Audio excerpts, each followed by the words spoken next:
The Chicago Bulls still have a chance to track down the Atlanta Hawks for the 5th seed in the Eastern Conference. So as they take on the Orlando Magic, a team they've beaten 4 times in a row, Joakim Noah is in fact suiting up. Taj Gibson is suiting up. But before the game, both the Bulls and the Magic observed a moment of silence for the Boston tragedy. We pick up game action. Tobias Harris in the post passes to a cutting Nikola Vucevic for the layup. He had 14 points and 11 rebounds at the half. Orlando up 11-9. Tobias Harris now splitting the defense and throwing that one down, 8 of 17 from the field, 21-20. Orlando up. The Magic gave a mortgage-free home to retired Army Staff Sergeant Jack Scott and his family during the second quarter break. So, yeah, even though they're not making the playoffs, they're doing a lot of good down in Orlando for some of the former servicemen.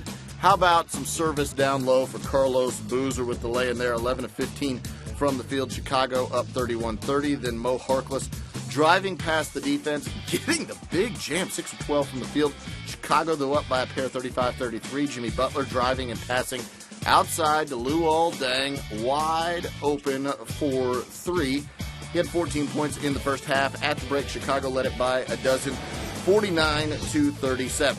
Third quarter action. Carlos Boozer passing to Luol Deng, who gets it back to Carlos Boozer for the lay-in. And Chicago led it by 21, 61-40. Kirk Heinrich to Marco Bellinelli for the jump shot. He had 16 points on the game.